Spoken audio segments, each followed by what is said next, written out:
Even more organize than Islami Chhatra শিবির, সেটা আমি বলবো। তারা আপনার এই এই আন্দোলনটির সূত্রপাত বা অরিজিন জেরুজালেমে, যেটাকে ইসরায়েল দাবি করে ইটার্নাল ক্যাপিটাল অফ ইসরায়েল, সেই জেরুজালেম থেকে এক্সপোর্টেড হয়েছে টুয়ার্ডস ইউনাইটেড কিংডম। আপনি যেই দেশে বসবাস করছেন, সেই ইউনাইটেড কিংডম থেকে একটি আইএনজিওর মাধ্যমে বাংলাদেশে তাদের যে আনয়নের ঘটনাটি ঘটে। সারা জাহান হামারা এই তত্ত্বে বিশ্বাসী এবং খিলাফত, ইনস্টিটিউশন অফ খিলাফত তারা প্রতিষ্ঠা করতে চায়। তো ফলে আমাদের আওয়ামী লেসপন্সারদের যে প্রচারণা, তারা সবসময় জামাত শিবির একটা ফ্রেজে পরিণত করেছিলেন এবং ক্ষমতা থেকে বিদায় নেওয়ার প্রাককালে 2 দিনে আইন করে গ্যাজেট নোটিফিকেশনের মাধ্যমে জামাত শিবিরকে নিষিদ্ধ করেছিলেন। পুটিং দ্য লাস্ট ফার্স্ট, সেই পার্সপেক্টিভ থেকে আমি আপনার সর্বশেষ যে প্রশ্নটি, Pranay Verma, his excellency the high commissioner of India to Bangladesh, তার যে বৈঠক আমাদের প্রধান রাজনৈতিক দল বাংলাদেশ জাতীয়তাবাদী দলের মহাসচিব ফখরুল ইসলাম আলমগীর মহোদয়ের সঙ্গে, তা লোক দেখানো বলে আমি মনে করি না।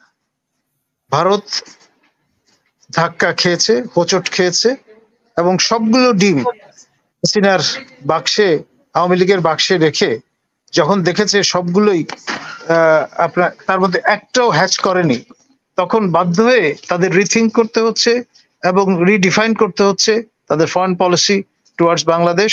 এবং বাংলাদেশের প্রধান যে রাজনৈতিক দল বর্তমানে, সেটি ভবিষ্যতে সরকার গঠন করার সমূহ সম্ভাবনা আছে, বিষয়টি মাথায় রেখেই তারা এই র্যাপ্রোচমেন্টে গেছেন। এবং আমি মনে করি দেরিতে হলেও যদি ভারতের সৌবুদ্ধি ঘটে থাকে, সেটা স্বাগত জানানো দরকার। কারণ শেষ কথা বলে রাজনীতিতে যেমন কিছু নেই, আন্তর্জাতিক সম্পর্কের ক্ষেত্রেও সেটি প্রযোজ্য। আর আপনার আমাদের ঢাকা বিশ্ববিদ্যালয় ক্যাম্পাসে যেই ব্যাপকভাবে প্রচারণাটা আজকে নতুন মাত্রা পেয়েছে, যে ইসলামী ছাত্র শিবির তাদের অস্তিত্ব জানান দিচ্ছে। আসলে ইসলামী ছাত্র শিবির বরাবরই ছিল। আমি দীর্ঘ 10 বছর ঢাকা বিশ্ববিদ্যালয়ের আইন শৃঙ্খলা রক্ষার দায়িত্বে নিয়োজিত প্রক্টোরিয়াল টিমের মেম্বার ছিলাম, 5 জন উপাচার্যের প্রশাসনের অংশ ছিলাম এবং 3টি সরকারের অধীনে কাজ করেছি। ফলে আমি মোটামুটি খুব কাছ থেকে পুরো প্রক্রিয়াটি অনুধাবন করেছি, অনুভব করেছি, অনুভবের মধ্যে ছিলাম।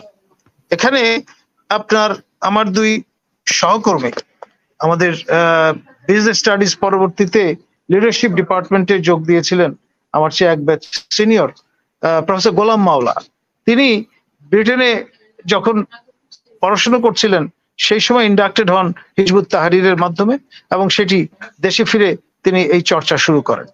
তার সঙ্গে সহযোগী হিসেবে তিনি পেয়ে যান আমাদের flagship institution IBA, institute business অ্যাডমিনিস্ট্রেশনের শিক্ষক মহিউদ্দিন মহোদয়কে।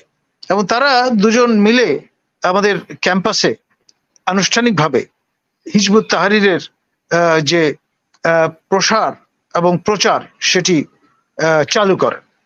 আর হিজবুত তাহরির নিষিদ্ধ ঘোষিত রাজনৈতিক দল, এতে কোনো সন্দেহ নেই, কিন্তু তারা most organized, even more organize than Islami Chhatra শিবির, সেটা আমি বলবো। তারা আপনার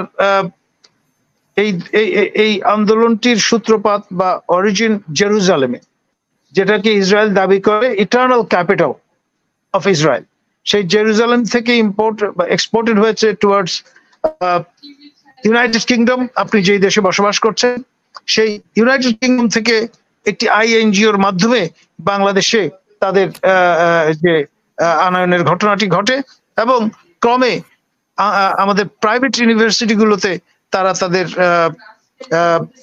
প্রসারণ ঘটায়। পাবলিক ইউনিভার্সিটিগুলোতে অবশ্যই, বিশেষ করে আমাদের যে আলমা মাটার ঢাকা বিশ্ববিদ্যালয়, তার বাইরে নয়, সেটার যারা নাম ভূমিকা পালন করছে, যাদের নাম তো আমি বলেছি, নর্থ সাউথ ইউনিভার্সিটিকে তারা বেছে নেয় এবং অন্যান্য বিশ্ববিদ্যালয়গুলোতেও ব্রাঞ্চ আউট করে। আর খুব স্পর্শকাতর বিষয়টা তবুও ছেড়ে কেসে বলা ভালো, আমাদের major Afsari sir will bear me out, আমাদের সশস্ত্র বাহিনীতে দীর্ঘদিন ধরে তারা তাদের প্রভাব যাতে কার্যকর হয় সেই লক্ষ্যে কাজ করে চলেছে। তাদের লক্ষ্য হচ্ছে সামরিক বাহিনীর মাধ্যমে ক্ষমতায় যাওয়া, এবং তারা সেটা জানান দিতে কসুর করেনি।